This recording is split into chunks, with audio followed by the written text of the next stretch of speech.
23 سال پہلے آپ نے جو دعوت شروع کی تھی اس کی کامیابی اور اللہ کے دین میں فوج در فوج لوگوں کے داخلے کا جو منظر آپ کے رب نے آپ کو دکھایا، اس پر اس کی حمد و تسبیح کرتے رہے۔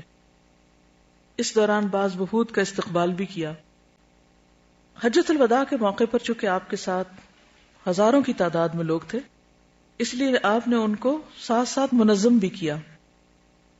ایک صحابی روایت کرتے ہیں کہ رسول اللہ صلی اللہ علیہ وسلم نے منا میں لوگوں کے سامنے خطبہ دیا اور ان کو اپنے ٹھکانوں میں اتارا، اور آپ صلی اللہ علیہ وسلم نے قبلہ کے دائیں طرف اشارہ کرتے ہوئے فرمایا مہاجرین یہاں اترے، اور قبلہ کے بائیں طرف اشارہ کرتے ہوئے فرمایا کہ انصار یہاں اترے۔ پھر باقی لوگوں کے لیے حکم ہوا کہ وہ ان کے لیے مہاجرین و انصار کے ارد گرد اترے، یعنی جگہ مقرر کی خود کہ کون کہاں رکے۔ جریر سے روایت ہے کہ نبی صلی اللہ علیہ وسلم نے ان سے حجۃ الوداع میں فرمایا تم لوگوں کو چپ کراؤ۔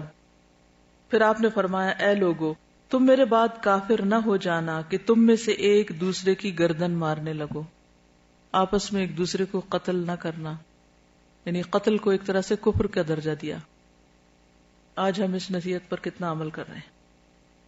عبد الرحمن بن معاذ تیمی رضی اللہ عنہ سے روایت ہے کہ منا میں رسول اللہ صلی اللہ علیہ وسلم نے ہمیں خطبہ دیا، بس ہمارے کان کھل گئے، یہاں تک کہ ہم اپنے اپنے ٹھکانوں میں آپ صلی اللہ علیہ وسلم کا خطبہ سن رہے تھے۔ بس آپ نے ہمیں ارکان حج سکھانے شروع کیے، یہاں تک کہ کنکریاں مارنے کے بیان تک پہنچے۔ پھر آپ نے شہادت والی دونوں انگلیاں اپنے کانوں میں داخل کی اور بلند آواز سے فرمایا چھوٹی چھوٹی کنکریاں مارنا، یعنی اور زور سے یہ بات کہی کہ چھوٹی کنکریاں مارنا، جوتے اور لکڑیاں اور جو ہاتھ لگے وہ نہیں مارنا۔ اس کے بعد آپ صلی اللہ علیہ وسلم نے مہاجرین کو حکم دیا، پس وہ مسجد کے اگلے حصے میں اترے۔ پھر انصار کو حکم فرمایا، وہ مسجد کے پچھلے حصے میں اترے۔ اس کے بعد باقی لوگ اترے۔ ایسا کیوں کیا آپ نے؟ مہاجرین کو آگے کیوں کیا؟ کیونکہ اسلام میں سابقین وہی تھے نا، تو ان کے درجوں کے اعتبار سے۔ جابر رضی اللہ عنہ سے روایت ہے کہ رسول اللہ صلی اللہ علیہ وسلم نے حجۃ الوداع میں بیت اللہ کا طواف اپنی سواری پر کیا اور اپنی چھڑی کے ساتھ حجر اسود کا استلام کیا، یعنی ہاتھ سے نہیں بلکہ چھڑی سے اشارہ کیا، اس وجہ سے تاکہ لوگ آپ کو دیکھ لیں، آپ سکھا بھی رہے تھے اور آپ سے مسائل پوچھ سکیں، اس لیے لوگوں نے آپ صلی اللہ علیہ وسلم کو گھیر رکھا تھا۔ تو اس سے کیا پتہ چلتا ہے؟ کوئی خاص سنت پتہ چلتی کہ سکھانے والوں کو اوپر بیٹھنے کی اجازت ہے۔ عبداللہ بن عمرو بن العاص رضی اللہ عنہما سے روایت ہے کہ رسول اللہ صلی اللہ علیہ وسلم حجۃ الوداع میں منا میں ٹھہرے تاکہ لوگ آپ سے مسائل پوچھ سکیں۔ تو ایک شخص آیا اور اس نے کہا یا رسول اللہ، میں نے ذبح کرنے سے پہلے سر مڈا لیا۔ تو آپ نے فرمایا کوئی حرج نہیں، اب ذبح کر لو۔ پھر دوسرا آیا، اس نے کہا یا رسول اللہ، میں نے کنکریاں مارنے سے پہلے قربانی کر لی۔ فرمایا کوئی حرج نہیں، اب رمی کر لو۔ راوی کہتے ہیں کہ نبی صلی اللہ علیہ وسلم سے جس چیز کا سوال ہوا، جو کسی نے آگے اور پیچھے کر لی تھی، تو آپ نے یہی فرمایا کوئی حرج نہیں، اب کر لو۔ اس سے کیا پتہ چلتا ہے؟ دین آسان ہے، اور اس میں اصل چیز ہے کہ کام کر لو، آگے ہو گیا کہ پیچھے ہو گیا، اس پہ اتنی جرا نہ کرو۔ ابن عمر رضی اللہ عنہما سے روایت ہے کہ ہم حجۃ الوداع کا ذکر کر رہے تھے جبکہ نبی صلی اللہ علیہ وسلم ہم میں موجود تھے اور ہم نہیں سمجھتے تھے کہ حجۃ الوداع کا مفہوم کیا ہے۔ پھر آپ نے اللہ کی حمد و ثنا بیان کی، پھر مسیح الدجال کا ذکر تفصیل سے بیان کیا۔ آپ نے فرمایا کوئی نبی ایسا نہیں آیا جس نے اپنی امت کو مسیح دجال کے بارے میں نہ ڈرایا ہو۔ نوح علیہ السلام کے بعد آنے والے پیغمبروں نے بھی ڈرایا، وہ تم میں سے نکلے گا اور تمہارے جاننے کی یہ علامت کافی ہوگی کہ وہ کانا ہوگا اور تمہارا رب کانا نہیں، کیونکہ وہ رب ہونے کا دعویٰ کرے گا۔ اس کی داہنی آنکھ کانی ہوگی اور انگور کے دانے کی طرح پھولی ہوئی ہوگی، نہیں ذرا باہر نکلی ہوئی ہوگی۔ یحییٰ اپنی دادی ام الحسین رضی اللہ عنہا سے روایت کرتے ہیں کہ میں نے سنا وہ فرماتی تھی کہ میں نے حجۃ الوداع میں رسول اللہ صلی اللہ علیہ وسلم کے ساتھ حج کیا تو میں نے آپ کو دیکھا کہ آپ جمرہ عقبہ کو کنکریاں مار رہے ہیں، یعنی خواتین بھی روایت کری کیونکہ ساتھ ساتھ تھیں، اور اس حال میں لوٹے کہ آپ صلی اللہ علیہ وسلم اپنی سواری پر سوار ہیں۔ بلال رضی اللہ عنہ اور اسامہ رضی اللہ عنہ آپ کے ساتھ تھے۔ ان دونوں میں سے ایک سواری کے مہار پکڑے ہوئے تھے اور دوسرے رسول اللہ صلی اللہ علیہ وسلم کے سر پر اپنا کپڑا بلند کیے ہوئے تھے، ایک طرح سے امبریلا بنا ہوا تھا تاکہ آپ دھوپ سے بچے رہیں۔ ام الحسین نے کہا رسول اللہ صلی اللہ علیہ وسلم نے بہت سی باتیں بیان فرمائی، پھر میں نے سنا کہ آپ فرما رہے تھے اگر ایک حبشی غلام بھی تم پر حاکم مقرر ہو۔ میں سمجھتا ہوں کہ ام الحسین نے کہا کہ وہ سیاہ فام اللہ کی کتاب سے تمہاری رہنمائی کرے تو اس کی سنو اور اس کی اطاعت کرو۔ ابو قتیلہ فرماتے ہیں کہ رسول اللہ صلی اللہ علیہ وسلم حجۃ الوداع کے موقع پر لوگوں کے درمیان کھڑے ہوئے اور فرمایا میرے بعد کوئی نبی نہیں اور تمہارے بعد کوئی امت نہیں، کیونکہ نبی کے آنے سے پھر امت ایک نئی ہو جاتی ہے، تم آخری امت ہو. بس اپنے رب کی عبادت کرو، 5 وقت نمازیں پڑھو، مالوں کی زکوٰۃ ادا کرو، 1 مہینے کے روزے رکھو، اپنے امراء کی اطاعت کرو، تم اپنے رب کی جنت میں داخل ہو جاؤ گے. عورتوں کو خصوصی تعلیم. ابو امامہ باہلی سے روایت ہے کہ میں نے رسول اللہ صلی اللہ علیہ وسلم کو حجۃ الوداع کے سال خطبہ دیتے ہوئے سنا کہ کوئی عورت اپنے شوہر کے گھر سے اس کی اجازت کے بغیر کوئی چیز خرچ نہ کرے. آپ سے پوچھا گیا کیا کسی کو کھانا بھی نہ دے؟ فرمائے تو ہمارے مالوں میں سے افضل ترین ہے. شوہر کی کمائی میں سے اس کی اجازت کے ساتھ، اس کی رضامندی کے ساتھ خرچ کرنا چاہیے. عمر بن احفظ فرماتے ہیں کہ میں نے اللہ کے رسول صلی اللہ علیہ وسلم کو حجۃ الوداع میں یہ فرماتے ہوئے سنا کوئی جرم کرنے والا اپنے سوا کسی پر جرم نہیں کرتا، نہ باپ کے جرم کی ذمہ داری اس کے بیٹے پر ہے، نہ بیٹے کے جرم کی ذمہ داری باپ پر. لیکن ہم عام طور پر بیٹا غلط کام کرے تو باپ کو بلیم کرتے ہیں، اور باپ کرے تو بیٹوں کو بھی ساتھ دھر لیتے ہیں کہ ہاں فلاں کی اولاد ہو. تو ہر انسان اپنے جرم کا خود ذمہ دار ہے. ابو امامہ باہلی فرماتے ہیں کہ میں نے حجۃ الوداع کے سال رسول اللہ صلی اللہ علیہ وسلم کو یہ فرماتے ہوئے سنا اللہ نے ہر حقدار کو اس کا حق دے دیا ہے، لہذا وارث کے لیے وصیت درست نہیں. یعنی جو آلریڈی انہیرٹ کر رہے ہیں ان کو الگ سے کچھ اور آپ نہیں لکھ کے دے سکتے. اب آپ دیکھیں جیسے انہوں نے کہا تھا نا کہ مختلف صحابہ روایت کر رہے ہیں، ہر ایک نے اپنی اپنی بات جو سیکھی وہ آگے بیان کی اور سب کی کنٹریبیوشن ہو گئی. یزید بن اسود سے مروی ہے، وہ کہتے ہیں کہ میں حجۃ الوداع کے موقع پر نبی صلی اللہ علیہ وسلم کے ساتھ شریک ہوا. میں نے فجر کی نماز نبی صلی اللہ علیہ وسلم کے ہمراہ مسجد خیف میں پڑھی. نبی صلی اللہ علیہ وسلم جب نماز سے فارغ ہوئے تو دیکھا کہ مسجد کے آخر میں 2 آدمی بیٹھے اور نماز میں ان کے ساتھ شریک نہیں ہوئے. نبی صلی اللہ علیہ وسلم نے فرمایا ان دونوں کو میرے پاس بلا کر لاؤ. جب انہیں لایا کیا تو خوف کے مارے کانپ رہے تھے. آپ نے پوچھا تم نے ہمارے ساتھ نماز کیوں نہیں پڑھی؟ انہوں نے عرض کیا یا رسول اللہ صلی اللہ علیہ وسلم ہم اپنے خیموں میں نماز پڑھ چکے تھے. آپ نے فرمایا ایسا نہ کیا کرو، اگر تم اپنے خیموں میں نماز پڑھ چکے ہو پھر مسجد میں جماعت کے وقت پہنچو تو نماز میں شریک ہو جایا کرو، پیچھے بیٹھ کے باتیں نہیں، کہ یہ نفلی نماز ہوگی. پھر ان میں سے ایک نے کہا یا رسول اللہ میرے لیے بخشش کی دعا کر دیجئے، تو آپ نے ان کے لیے دعا کر دی. پھر لوگ اٹھ کر نبی صلی اللہ علیہ وسلم کی طرف جانے لگے. میں بھی ان کے ساتھ بیٹھ گیا. میں اس وقت بڑا مضبوط جوان تھا. میں رش میں اپنی جگہ بناتا ہوا نبی صلی اللہ علیہ وسلم کے پاس پہنچ گیا اور آپ کا ہاتھ مبارک پکڑ کر اسے اپنے چہرے یا سینے پر ملنے لگا. میں نے نبی صلی اللہ علیہ وسلم کے دستے مبارک سے زیادہ مہک اور ٹھنڈک رکھنے والا کوئی ہاتھ نہیں دیکھا. اس وقت نبی صلی اللہ علیہ وسلم مسجد خیف میں تھے. ایک اور حدیث ہے فضالہ رضی اللہ عنہ سے مروی ہے کہ نبی کریم صلی اللہ علیہ وسلم نے حجۃ الوداع کے موقع پہ فرمایا میں تمہیں مومن کے متعلق نہ بتاؤں؟ مومن وہ ہوتا ہے جس سے لوگوں کی جانیں اور مال امن میں ہو. مسلمان وہ ہوتا ہے جس کی زبان اور ہاتھ سے دوسرے لوگ محفوظ ہوں. مجاہد وہ ہوتا ہے جو اللہ کی اطاعت کے معاملے میں اپنے نفس سے جہاد کرے. مہاجر وہ ہوتا ہے جو لغزشوں اور گناہوں کو چھوڑ دے. سفیان بن وہب سے مروی ہے کہ حجۃ الوداع کے موقع پر وہ نبی صلی اللہ علیہ وسلم کی سواری کے سائے تلے تھے، ساتھ ساتھ چل رہے تھے. نبی صلی اللہ علیہ وسلم خطاب فرما رہے تھے. آپ نے فرمایا کیا میں نے پیغام پہنچا دیا؟ ہم سمجھ گئے کہ نبی صلی اللہ علیہ وسلم ہم سے جواب مانگ رہے ہیں. چنانچہ ہم نے کہہ دیا جی ہاں. آپ نے 3 مرتبہ اس جملے کو دہرایا کہ جس نے ابھی تک ہاں نہیں کی وہ بھی کر لے. اس موقع پر نبی صلی اللہ علیہ وسلم نے جو باتیں فرمائیں ان میں سے ایک بات یہ بھی تھی کہ اللہ کے راستے میں ایک شام کے لیے نکلنا دنیا و ما فیہا سے بہتر ہے، اور ایک صبح کے لیے اللہ کے راستے میں نکلنا دنیا و ما فیہا سے بہتر ہے. اللہ کے راستے میں ایک دن نکلنا. دین کے ہمیشہ غالب رہنے کی بشارت. قریش کے بارے میں پیشن گوئی. جابر بن سمرہ سے مروی ہے میں نے نبی صلی اللہ علیہ وسلم کو حجۃ الوداع کے موقع پر یہ فرماتے ہوئے سنا یہ دین ہمیشہ غالب رہے گا، اسے کوئی مخالفت کرنے والا یا کوئی مفارقت کرنے والا نقصان نہ پہنچا سکے. یعنی دین کی اصل جو ہے وہ محفوظ رہے گی.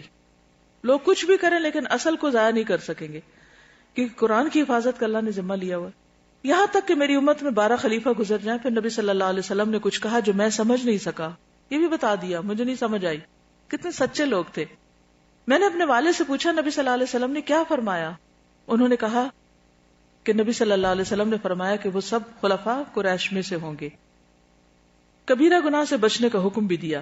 سلمہ بن قیس رضی اللہ عنہ سے روایت ہے کہ رسول اللہ صلی اللہ علیہ وسلم نے حجۃ الوداع کے موقع پر 4 باتیں بتائیں کہ اللہ کے ساتھ کسی کو شریک نہ ٹھہراؤ، اللہ نے جس جان کو حرام قرار دیا ہے اس کو ناحق قتل نہ کرو، چوری نہ کرو، زنا نہ کرو، امر بالمعروف اور نہی عن المنکر کرنا۔ عبداللہ بن عباس سے روایت ہے، اب آپ دیکھیے کہ ہر حدیث ایک مختلف صحابی سے آ رہی، کہ فضل بن عباس رضی اللہ عنہما رسول اللہ صلی اللہ علیہ وسلم کے ساتھ سواری کے پیچھے بیٹھے ہوئے تھے۔ قبیلہ خثعم کی ایک عورت آئی تو فضل اس عورت کو دیکھنے لگے، وہ عورت بھی فضل کی طرف دیکھ رہی تھی۔ نبی صلی اللہ علیہ وسلم فضل کا چہرہ دوسری طرف پھیر رہے تھے۔ اس عورت نے کہا، یا رسول اللہ، اللہ نے اپنے بندوں پر حج فرض کیا ہے، لیکن میرے والد بہت بوڑھے ہو گئے، وہ سواری پہ بیٹھ نہیں سکتے، کیا میں ان کی طرف سے حج کر سکتی ہوں؟ آپ نے فرمایا ہاں، اور یہ حجۃ الوداع کا واقعہ ہے۔ جبیر بن مطعم فرماتے ہیں کہ رسول اللہ صلی اللہ علیہ وسلم منا میں مسجد خیف میں کھڑے ہوئے اور فرمایا، اللہ تعالیٰ اس شخص کو تر و تازہ رکھے جو میری بات سنے پھر آگے پہنچا دے۔ فریش رہنے کا نسخہ، کیونکہ بہت سے فقہ کی بات سننے والے خود سمجھنے والے نہیں ہوتے، اور بہت سی فقہ کی بات ایسے شخص تک پہنچا دیتے ہیں جو اسے پہنچانے والے سے زیادہ سمجھدار ہوتا ہے۔ 3 چیزیں ایسی ہیں جن میں مومن کا دل خیانت نہیں کرتا: اعمال صرف اللہ کے لیے کرنا، مسلمان حکام کی خیر خواہی، اور مسلمانوں کی جماعت کا ہمیشہ ساتھ دینا، کیونکہ مسلمانوں کی دعا پیچھے سے بھی انہیں گھیر لیتی ہے، انسان ان کی دعاؤں میں شریک رہتا ہے۔ پھر جابر بن عبداللہ سے روایت ہے کہ میں نے نبی صلی اللہ علیہ وسلم کو حج کے موقع پر اپنی اونٹنی قصواء پر سوار ہو کر عرفات کے میدان میں خطبہ دیتے ہوئے دیکھا۔ آپ صلی اللہ علیہ وسلم نے فرمایا، لوگوں میں تم میں 2 چیزیں چھوڑ کر جا رہا ہوں، اگر انہیں پکڑے رکھو گے تو کبھی گمراہ نہ ہوگے، ایک قرآن مجید اور دوسرے میرے اہل بیت۔ یعنی آپ نے سنت کے علاوہ اہل بیت کا بھی ذکر کیا۔ حرمت والے مہینوں کا ذکر، ابو بکر رضی اللہ عنہ سے روایت ہے کہ رسول اللہ صلی اللہ علیہ وسلم نے حج میں خطبہ دیا تو فرمایا، زمانہ پلٹ کر ویسا ہی ہو گیا جیسا اس دن تھا جس دن اللہ نے آسمان و زمین کو پیدا فرمایا، کیونکہ عربوں نے تاریخیں بدل دی تھی۔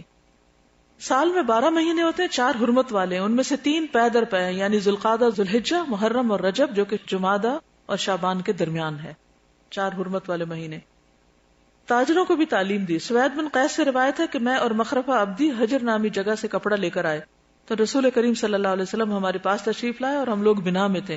وہاں پر ایک وزن کرنے والا تھا، آپ نے ایک پاجامہ خریدا اور تولنے والے شخص سے فرمایا کہ تم وزن کرو اور جھکتا ہوا وزن کرو۔ کپڑے بھی تول کر بکتے تھے، اب بھی یہ بعض اوقات بکتے ہیں۔ جی ہاں، رش میں لوگوں کو سکون سے چلنے کا حکم دیا آپ نے۔ حضرت علی رضی اللہ تعالیٰ عنہ سے روایت ہے کہ آپ نے اسامہ رضی اللہ عنہ کو اپنے پیچھے سوار کیا، پھر آپ اپنی اونٹ پر درمیانی چال سے روانہ ہوئے، لوگ دائیں بائیں اونٹوں کو پیٹ رہے تھے، مار رہے تھے، آپ ان کی طرف متوجہ ہوئے اور فرما رہے تھے، لوگوں سکون کے ساتھ، اور آپ عرفات سے سورج غروب ہونے کے بعد روانہ ہوئے۔ اس دور میں ڈنڈے مارتے تھے، اب ہارن پیٹتے ہیں لوگ، تو اس سے بھی بچنا چاہیے کہ رش میں صبر کے ساتھ چلے۔ آپ لوگوں کو ہراس کرتے رہیں گے تو اس سے جلدی تھوڑی ہو جائے گی۔ سواریوں کا دوڑانا کوئی نیکی نہیں، سپیڈنگ نیکی نہیں۔ ابن عباس سے روایت ہے کہ وہ عرفہ کے دن نبی صلی اللہ علیہ وسلم کے ساتھ واپس ہوئے، نبی صلی اللہ علیہ وسلم نے اپنے پیچھے بہت شور و غل اور اونٹوں کو مارنے کی آوازیں سنی، تو آپ نے ان کی طرف اپنے کوڑے سے اشارہ کیا اور فرمایا، اے لوگو، تم اطمینان کو اختیار کرو، اس لیے کہ اونٹوں کا دوڑانا کوئی نیکی نہیں ہے۔ ویسے نیکی کے کام میں انسان جلدی کرے، لیکن اس وقت ان بیچاروں کی شامت لے آئے ہو۔ آپ صلی اللہ علیہ وسلم کی نصیحت کے بعد صحابہ کا اطاعت کرنا۔ عبداللہ بن عباس سے روایت ہے کہ رسول اللہ صلی اللہ علیہ وسلم عرفات سے اطمینان اور سکون کے ساتھ چلے اور آپ کے پیچھے اسامہ سوار تھے۔ آپ نے فرمایا، لوگوں اطمینان کے ساتھ چلو، کیونکہ گھوڑوں اور اونٹوں کے دوڑانے میں کوئی نیکی نہیں۔ ابن عباس نے کہا، میں نے دیکھا اس کے بعد کوئی بھی سواری اپنے دونوں پاؤں اٹھا کر دوڑ نہ رہی تھی، یعنی پھر سب لوگ سکون میں تھے۔ حیرت کی بات ہے نا، ہزاروں کا مجمع اور ایک بات کافی ہے، اور سب لوگ ویسے ہی کرنا شروع کر دیتے تھے۔ یہ سب سے خوبصورت بات، یہاں تک کہ آپ مزدلفہ پہنچ گئے۔ وہاب نے مزید کہا، پھر آپ نے فضل بن عباس کو اپنے پیچھے بٹھایا، فرمایا، لوگوں نیکی اونٹ یا گھوڑے دوڑانے میں نہیں بلکہ سکون اختیار کرو۔ اور میں نے دیکھا کہ کوئی سواری اپنے دونوں پاؤں اٹھا کر چل رہی ہو، یہاں تک کہ آپ منا پہنچ گئے۔ ایک اور روایت ہے، ہشام بن عروہ اپنے والد سے روایت کرتے ہیں، یعنی اس چیز کو آپ نے نوٹ کیا کہ پھر ہر صحابی فرق آ رہا ہے، کہ میں اسامہ رضی اللہ عنہ کے پاس بیٹھا ہوا تھا، ان سے پوچھا کہ رسول اللہ صلی اللہ علیہ وسلم عرفہ سے واپسی کے وقت حجۃ الوداع میں کس طرح چل رہے تھے؟ انہوں نے جواب دیا، آپ پاؤں اٹھا کر ذرا تیز چلتے تھے، اور جب وسیع میدان پاتے تو زیادہ تیز چلتے تھے، کھلی جگہ ہوتی تو تیز چلتے تھے، لیکن ویسے آپ پاؤں اٹھا کے چل رہے تھے، گھسیٹ کے نہیں چل رہے تھے اور بالکل سست بھی نہیں چل رہے تھے. ٹھیک ہے. حجۃ الوداع میں جس سال آپ نے حج کیا اس میں کوئی مشرک شریک نہیں ہوا تھا، اس سب مسلمانوں کا حج تھا. حضرت عائشہ سے روایت ہے کہ میں نے حجۃ الوداع میں احرام باندھنے اور کھولنے کے وقت اپنے ہاتھ سے زریرہ کی خوشبو آپ صلی اللہ علیہ وسلم کو لگائی. یعنی احرام پہننے سے پہلے، پہننے کے بعد نہیں لگا سکتے، اور احرام کھولنے کے بعد انہوں نے اپنے ہاتھ سے لگائی. اس سے کیا پتہ چلتا ہے؟ شوہر کو خوشبو لگانے سے محبت بڑھتی ہے. لوگوں کا حج تمتع میں تردد پر آپ کی ناراضگی کرنا. حضرت عائشہ کہتی ہیں کہ حجۃ الوداع کے موقع پر میں رسول اللہ صلی اللہ علیہ وسلم ذی الحجہ کی 4 یا 5 تاریخ کو میرے پاس غصے کی حالت میں تشریف لائے. میں نے عرض کیا یا رسول اللہ آپ کو کس نے غصہ دلایا؟ اللہ اسے جہنم میں ڈالے. آپ نے فرمایا کیا تمہیں معلوم نہیں کہ میں نے بعض لوگوں کو ایک حکم دیا اور وہ اس تردد میں ہے. یعنی میں نے کہا اور وہ ماننے کو تردد میں ہے. اس سے کیا پتہ چلتا ہے کہ نبی صلی اللہ علیہ وسلم کا حکم سن کر تردد میں نہیں پڑنا چاہیے کہ کریں کہ نہ کریں. اگر یہ بات مجھے پہلے معلوم ہوتی جو بعد میں معلوم ہوئی تو میں اپنے ساتھ قربانی کا جانور نہ لاتا اور یہاں سے قربانی کا جانور خرید لیتا اور اس طرح احرام کھول دیتا جس طرح اور لوگوں نے احرام کھولا ہے. حضرت عائشہ سے روایت ہے کہ نبی صلی اللہ علیہ وسلم نے حجۃ الوداع میں کعبۃ اللہ کے گرد اپنے اونٹ پر طواف کیا اور حجر اسود کا استلام کیا. آپ ناپسند کرتے تھے کہ لوگوں کو ان سے ہٹایا جائے. یہ کان کھول کے سن لے بات. یہ جو ہمارے یہاں ایک رواج ہے نا کہ کوئی بڑا آ رہا ہے تو ہٹو ہٹو ہٹو، یہ کسی کو پاس نہ آنے دو، یہ نہیں کرنا چاہیے. آپ صلی اللہ علیہ وسلم خود اپنا رستہ بنا رہے تھے. اس سے کیوں روکا آپ نے، یا ایسا کیوں نہیں کرنے دیا؟ اس کی کیا وجہ ہے؟ بڑائی کے علاوہ دلوں میں نفرت آتی ہے، دوری آتی ہے. یعنی بعض اوقات ایک مجلس میں، جیسے ابھی اس وقت آپ بیٹھے ہوئے، ایک مجلس میں لوگ کچھ بات سنتے ہیں، ان کا ایمان تازہ ہوتا ہے، پھر وہ ایک خاص کیفیت میں ہوتے ہیں. اس وقت اگر آپ ان کو نکلتے وقت پش کریں یا کسی کے پاس نہ جانے دیں یا کچھ، تو وہ سارے کیے کرائے پہ پانی پھر جاتا ہے، اور یہ حکمت کے بہت خلاف ہے. اس لیے کبھی زندگی میں موقع ہے تو اپنے لیے کسی کو یہ کام کرنے نہ دیں. آپ کی لا علمی میں کوئی کر جائے تو ایک الگ بات ہے، لیکن خود نہ کرنے دیں کہ لوگوں کو، یعنی دوسرے لوگ آگے سے روک رہے ہوں یا رستے بنا رہے ہوں. کیونکہ جب انسان عام لوگوں کی طرح چلتا جاتا ہے تو جیسے اوروں کو رستہ ملتا ہے رستہ بنتا جاتا ہے. یحییٰ بن حسین رضی اللہ عنہ اپنی دادی سے روایت کرتے ہیں، میں نے سنا کہ نبی صلی اللہ علیہ وسلم نے حجۃ الوداع میں حلق کرانے والوں کے بارے میں 3 مرتبہ دعا فرمائی. قصر یعنی بال کٹوانے والوں کے لیے 1 مرتبہ دعا فرمائی. یہ فرق کیوں رکھا تھا کہ پتہ چلے کہ سر منڈانا جو ہے افضل ہے اس موقع پر صرف ٹرمنگ سے. رسول اللہ صلی اللہ علیہ وسلم کے آزاد کردہ غلام صوبان سے روایت ہے کہ رسول اللہ صلی اللہ علیہ وسلم نے مجھے حجۃ الوداع کے موقع پر فرمایا یہ گوشت سنبھال کر رکھو. صوبان کہتے ہیں کہ میں نے اس گوشت کو بنا کر رکھا، آپ صلی اللہ علیہ وسلم مدینہ پہنچنے تک اسی میں سے کھاتے رہے. یعنی قربانی کا گوشت سیو کر سکتے ہیں. طاقتور کے سوال کرنے پر اس کو نصیحت. عبید اللہ بن عدی ابن الخیار سے روایت ہے کہ 2 آدمیوں نے مجھے خبر دی کہ ہم حجۃ الوداع کے موقع پر نبی صلی اللہ علیہ وسلم کی خدمت میں حاضر ہوئے جبکہ آپ صدقہ تقسیم کر رہے تھے. انہوں نے بھی آپ سے سوال کیا تو آپ نے ہمیں اوپر سے نیچے تک دیکھا. آپ نے دیکھا کہ ہم دونوں طاقتور ہیں. آپ نے فرمایا اگر تم چاہو تو میں تم کو دے دوں گا، لیکن اس میں غنی اور طاقتور کمانے والے کا کوئی حصہ نہیں. صدقہ کمزوروں کے لیے، فقراء اور مساکین کے لیے. جو کما سکتا ہے وہ کمائے، خود کام کرے. ابو موسیٰ اشعری کا یمن سے حج کے لیے آنا. ابو موسیٰ اشعری رضی اللہ تعالیٰ عنہ سے روایت ہے کہ میں رسول اللہ صلی اللہ علیہ وسلم کی خدمت میں آیا اور آپ بطحائے مکہ میں اونٹ بٹھائے ہوئے تھے تو آپ نے فرمایا کیا تم نے احرام باندھ لیا؟ میں نے کہا میں نے نبی صلی اللہ علیہ وسلم کے احرام کے موافق باندھا، نہیں جو آپ کا ہے وہی میری نیت ہے. آپ نے فرمایا کیا تم ہدی ساتھ لائے ہو؟ میں نے کہا نہیں. آپ نے فرمایا تو پھر تم بیت اللہ کا طواف کرو اور صفا مروہ کی سعی کرو، پھر حلال ہو جاؤ، یعنی تمتع کرو. تو میں نے بیت اللہ کا طواف کیا، صفا مروہ کی سعی کی، پھر میں اپنی قوم کی ایک عورت کے پاس آیا تو اس نے میرے سر میں کنگھی کی اور میرا سر دھویا. اپنی ازواج کی بھی تربیت کیا آپ نے اس موقع پر، ٹھیک ٹھاک ڈسپلن کیا. حضرت صفیہ سے روایت ہے حجۃ الوداع کے موقع پر نبی صلی اللہ علیہ وسلم اپنی ازواج کو بھی ساتھ لے کر گئے. ابھی راستے میں تھے کہ ایک آدمی اتر کر ازواج مطہرات کی سواریوں کو تیزی سے ہانکنے لگا.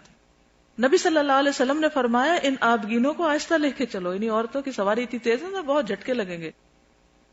دوران سفر حضرت صفیہ کا اونٹ بدک گیا. بدک گیا سمجھا دیے کہ وہ جو بازو کا ٹانگیں اٹھا لیتے نا یا ادھر ادھر بھاگ جاتے. ان کی سواری سب سے عمدہ اور خوبصورت تھی. وہ رونے لگی. نبی صلی اللہ علیہ وسلم کو معلوم ہو تو تشریف لائے, اپنے دست مبارک سے ان کے آنسو پوچھنے لگے, لیکن وہ اور زیادہ رونے لگی. نبی صلی اللہ علیہ وسلم انہیں برابر منع کرتے رہے, مناتے رہے, سمجھاتے رہے, لیکن دیکھا کہ وہ اور زیادہ رو رہی ہیں تو آپ نے انہیں جھڑک کر منع کر دیا اور لوگوں کو پڑاؤ کرنے کا حکم دے دیا کہ سب رک جاؤ. حالانکہ وہ پڑاؤ کا وہاں ارادہ نہیں تھا. لوگوں نے پڑاؤ ڈال لیا. اتفاق سے اس دن حضرت صفیہ ہی کی باری تھی. آپ صلی اللہ علیہ وسلم کے لیے خیمہ لگا دیا گیا. آپ اپنے خیمے میں تشریف لے گئے. حضرت صفیہ کہتی ہیں کہ میری سمجھ میں نہیں آ رہا تھا کہ میں آپ کے پاس کیسے جاؤں. مجھے ڈر تھا کہ آپ مجھ سے ناراض نہ ہو گئے ہوں. چنانچہ میں حضرت عائشہ کے پاس چلی گئی. ان سے کہا, آپ جانتی ہیں کہ میں نے نبی صلی اللہ علیہ وسلم سے اپنی باری کا دن کسی بھی چیز کے عوض نہیں بیچ سکتی, لیکن آج میں اپنی باری کا دن آپ کو اس شرط پر دیتی ہوں کہ آپ نبی صلی اللہ علیہ وسلم کو مجھ سے راضی کرا دیں. حضرت عائشہ نے حامی بھر لی اور اپنا دوپٹہ لے کر, جسے انہوں نے زعفران میں رنگا ہوا تھا, اس پہ پانی کے چھینٹے مارے تاکہ اس کی مہک پھیل جائے. پھر کپڑے پہن کر آپ کی طرف چل پڑی. نبی صلی اللہ علیہ وسلم کے خیمے کے قریب پہنچ کر انہوں نے پردے کا ایک کونا اٹھایا تو آپ نے انہیں دیکھ کر فرمایا, عائشہ کیا بات ہے, آج تو تمہاری باری نہیں. انہوں نے کہا کہ یہ تو اللہ کا فضل ہے, جسے چاہے عطا کر دے. نے ان کے ساتھ قیلولہ فرمایا. جب روانگی کا وقت آیا تو آپ نے حضرت زینب بنت جہش سے فرمایا, جن کے پاس زائد سواری تھی, کہ اپنی بہن صفیہ کو اونٹ دے دو, کیونکہ وہ بدک گیا تھا اونٹ, تو اس لیے. حضرت زینب کے منہ سے نکل گیا, میں آپ کی یہودیہ بیوی کو دے دوں. نبی صلی اللہ علیہ وسلم یہ سن کر ناراض ہو گئے اور ان سے ترک کلام کر لیا. صفیہ حیی بن اخطب کی بیٹی تھی, تو ان کے بیک گراؤنڈ سے متعلق انہیں ایک طرح سے تانا دیا کہ اچھا فلاں, تو آپ اس پہ ناراض ہو گئے. حتیٰ کہ مکہ پہنچے, مینا کے میدان میں ایام گزارے, پھر مدینہ آئے. محرم اور سفر کا مہینہ گزرا, لیکن حضرت زینب کے پاس نہیں گئے. اس سے حضرت زینب نا امید سی ہو گئی. یعنی اس سے آپ اندازہ لگائیں کہ آپ صلی اللہ علیہ وسلم کس بات پہ ناراض ہوئے تھے. یہ بات چھوٹی نہیں تھی. کسی کو حسب نسب کا تانا دینا جو ہے, یہ جاہلیت کی امور میں سے ہے. اور جو شخص مسلمان ہو جائے اس کو اس کے پچھلے دین یا مذہب کے ساتھ تانا دینا, یہ بھی درست نہیں. جب ربیع الاول کا مہینہ آیا تو نبی صلی اللہ علیہ وسلم ان کے یہاں تشریف لے گئے. سوچنے لگی یہ تو سایہ کسی آدمی کا ہے. نبی صلی اللہ علیہ وسلم تو میرے پاس آنے والے نہیں, یہ کون ہے؟ اتنی دیر میں نبی صلی اللہ علیہ وسلم گھر کے اندر آ گئے. حضرت زینب نبی صلی اللہ علیہ وسلم کو دیکھ کر کہنے لگی, یا رسول اللہ, خوشی سے مجھے سمجھ نہیں آ رہی کہ کیا کروں. ان کی ایک باندی تھی جو ان کے لیے خیمہ تیار کرتی تھی. انہوں نے کہا کہ یہ فلاں باندی آپ کو دی. نبی صلی اللہ علیہ وسلم حضرت زینب کی چارپائی تک چل کر آئے, جسے اٹھا دیا گیا تھا. آپ نے اسے اپنے ہاتھ سے بچھایا اور ان سے راضی ہو گئے. عام لوگوں کے پینے کی جگہ سے پانی پینا, یعنی جہاں اور لوگ پی رہے تھے وہیں سے آپ نے پیا. ابن عباس روایت کرتے ہیں کہ رسول اللہ صلی اللہ علیہ وسلم پانی پلانے کی جگہ کی طرف آئے, پانی مانگا تو حضرت عباس نے کہا کہ اے فضل, تم اپنی ماں کے پاس جاؤ اور رسول اللہ کے لیے پانی لے آؤ صلی اللہ علیہ وسلم. آپ نے فرمایا مجھے پانی پلاؤ. عباس نے کہا یا رسول اللہ صلی اللہ علیہ وسلم, لوگ اس میں اپنا ہاتھ ڈالتے ہیں. آپ نے فرمایا مجھے پانی پلاؤ, اور آپ نے اس سے پانی پیا. ام فضل سے مروی ہے کہ عرفہ کے دن لوگوں نے نبی صلی اللہ علیہ وسلم کے روزے کے بارے میں شک کیا کہ روزہ ہے یا نہیں. وہ کہتی ہیں کہ میں نے آپ کی خدمت میں دودھ بھیج دیا, آپ نے اسے پی لیا تو مجھے پتہ چل گیا, اور سب نے دیکھ لیا کہ آپ اس دن روزے سے نہیں. حضرت عائشہ سے روایت ہے کہ ابو بکر ان کے پاس تشریف لائے. ان کے پاس ایام منا میں 2 لڑکیاں گا رہی تھیں اور دف بجا رہی تھیں, یعنی حج کے بعد عید ہوتی ہے نا. رسول اللہ صلی اللہ علیہ وسلم نے اپنے آپ کو ڈھانپ رکھا تھا, آپ لیٹے ہوئے تھے, لیکن وہ دونوں بیٹھ کے کچھ گا بجا رہی تھی. آپ نے ان دونوں کو جھڑکا. کس نے؟ ابو بکر نے. رسول اللہ صلی اللہ علیہ وسلم نے اپنا کپڑا ہٹا کے فرمایا, ابو بکر ان کو چھوڑ دو, یہ عید کے دن ہے اور یہ منا کے دن تھے. تو اس میں یہ ہے کہ تفریح کی جائز اقسام جو ہیں ان کو اختیار کیا, لیکن آپ خود اس میں شریک نہیں ہوئے اور نہ آپ نے کوئی دلچسپی کا اظہار کیا, لیکن بچیوں کی ایک ضرورت یا بچیوں کی عمر کے تقاضے کے طور پر ان کو وہ شغل لگانے دیا. اور ابو بکر نے جب روکا اور کہا کہ رسول اللہ کے گھر میں یہ سب ہو رہا ہے, تو آپ نے ان کو روکا کہ نہیں ایسا نہ کہو. ہلال ابن عامر فرماتے کہ میں نے رسول اللہ صلی اللہ علیہ وسلم کو منا میں ایک خچر پر خطبہ دیتے ہوئے دیکھا. آپ کے اوپر ایک سرخ چادر تھی اور حضرت علی آپ کے سامنے تھے جو آپ کی آواز دوسروں تک پہنچا رہے تھے. ہو سکتا ہے آپ کو یہ خیال آیا ہو کہ اتنے بڑے کراؤڈ میں آپ کی آواز کیسے پہنچتی ہوگی. تو ہوتا یہ تھا, اور یہ بعد کے دور میں بھی جاری رہا, کہ لاؤڈ سپیکر وغیرہ نہیں تھے. ایک شخص جو بولنے والا تھا, جیسے نبی صلی اللہ علیہ وسلم بولتے, اور ایک فاصلے پر جیسے حضرت علی کھڑے تھے, آپ جو بولتے حضرت علی سنتے اور پھر اس کو ریپیٹ کرتے, پھر اگلے فاصلے پر کوئی اور, پھر اس طرح وہ ایک ہی بات سب میں ٹریول کر جاتی. ایک اور حدیث اسامہ سے مروی ہے کہ میں میدان عرفات میں نبی صلی اللہ علیہ وسلم کا ردیف تھا, یعنی آپ کی اونٹنی میں آپ کے پیچھے سوار تھا. آپ نے دعا کے لیے ہاتھ اٹھائے تو اونٹنی ایک طرف کو جھکنے لگی اور اس کی لگام گر گئی. چنانچہ نبی صلی اللہ علیہ وسلم نے ایک ہاتھ سے رسی کو پکڑ لیا اور دوسرے ہاتھ کو اٹھائے رکھا. اس سے کیا پتہ چلتا ہے ہاتھ اٹھا کے دعا کی جا سکتی ہے، کیونکہ کئی لوگ کہتے ہیں نا کہ اس وقت نہ اٹھاؤ ہاتھ، اس وقت نہ اٹھاؤ. دعا کے لیے ہاتھ اٹھانے میں حرج نہیں ہے. اور پھر یہ کہ اگر آپ کا ایک ہاتھ مصروف بھی ہے، بچہ اٹھایا ہوا ہے تو دوسرا ہاتھ اٹھائے رکھیں. ابو عبیدہ اپنے والد سے روایت کرتے ہیں کہ ہم لوگ عرفہ کی رات میں جو یوم عرفہ سے پہلے تھی مسجد خیف میں بیٹھے ہوئے تھے کہ ہمیں سانپ کی آواز محسوس ہوئی. نبی صلی اللہ علیہ وسلم نے فرمایا اسے قتل کر دو. ہم کھڑے ہوئے تو وہ ایک بل کے سوراخ میں گھس گیا. ایک چنگاری لا کر اس بل کو آگ لگا دی گئی. پھر ہم نے ایک لکڑی لے کر اس بل کو کریدنا شروع کیا تو سانپ ہمیں نہ ملا. نبی صلی اللہ علیہ وسلم نے فرمایا چھوڑ دو، اللہ نے اسے تمہارے شر سے بچا لیا جیسے تمہیں اس کے شر سے بچا لیا. زندہ مخلوق کو جلانا جائز نہیں، انہوں نے صرف بل کو آگے سے آگ لگائی تھی کیونکہ وہ تو اندر کہیں چلا گیا ہوگا. ٹھیک ہے. یزید بن شعبان رضی اللہ عنہ سے روایت ہے کہ ابن مربع انصاری رضی اللہ عنہ ہمارے پاس آئے جبکہ ہم عرفات میں ایسی جگہ وقوف کیے ہوئے تھے کہ عمرو بن عبداللہ اس کو امام کے موقف سے دور سمجھ رہے تھے. ابن مربع نے کہا بے شک میں تمہاری طرف سے رسول اللہ صلی اللہ علیہ وسلم کا قاصد بن کر یعنی پیغام لے کر آیا ہوں. آپ نے تم لوگوں کو کہلا بھیجا ہے اپنی انہی جگہوں پہ وقوف کرو، بے شک تم اپنے والد ابراہیم کی وراثت میں سے ایک وراثت پر ہو. یعنی سب لوگ ایک ہی جگہ کراؤڈ نہ کریں، جہاں جہاں خیمے ڈالیں دور دور تک پھیل کر بھی رک سکتے ہیں. حج میں شامل بچوں کو بھی ذمہ داری دی گئی. عبید اللہ بن ابی یزید رضی اللہ عنہ سے روایت ہے کہ میں نے ابن عباس سے سنا، آپ نے کہا مجھے نبی صلی اللہ علیہ وسلم نے سامان کے ساتھ مزدلفہ سے رات کے وقت آگے بھیج دیا تھا. عبداللہ بن عباس سے روایت ہے کہ میں بلوغت کے قریب تھا، یعنی چھوٹا تھا اس وقت. میں اپنی ایک گدھی پر سوار ہو کر آیا اور رسول اللہ صلی اللہ علیہ وسلم منا میں کھڑے نماز پڑھا رہے تھے. میں چلتا رہا یہاں تک کہ صف اول کے سامنے سے گزر گیا. پھر میں سواری سے اترا اور اسے چرنے کے لیے چھوڑ دیا. پھر میں رسول اللہ صلی اللہ علیہ وسلم کے پیچھے لوگوں کے ساتھ صف میں شریک ہو گیا. تو اس سے 2-3 باتیں پتہ چلتی ہیں. صف کے آگے سے گزر سکتے، امام کے آگے سے نہیں. ٹھیک ہے. پھر ایک اور بات یہ ہے کہ انہوں نے پیچھے جا کے نماز بھی ادا کی. بچوں پر ٹرسٹ کرنا، ان کو کام لگانا اور ان کو بھی کام میں شریک کرنا بہت اہم ہے. ہم بعض اوقات اس چیز کا خیال نہیں رکھتے. یہ ایک بہت ضروری بات ہے. ابو واقد کہتے ہیں میں نے رسول اللہ صلی اللہ علیہ وسلم سے سنا، آپ نے حجۃ الوداع کے موقع پر اپنی ازواج سے فرمایا حج بس یہی ہے، پھر چٹائیوں کو لازم پکڑنا ہے، یعنی اس کے بعد گھر رہنا ہے. حج سے واپس آ کر آپ کا پہلا کام، جب آپ حج کر کے مدینہ آئے تو اونٹنی کو مسجد کے دروازے پہ بٹھایا، مسجد میں جا کر 2 رکعت نماز پڑھی، پھر گھر تشریف لے گئے. غزوات کے بعد بھی آپ ایسا کیا کرتے تھے.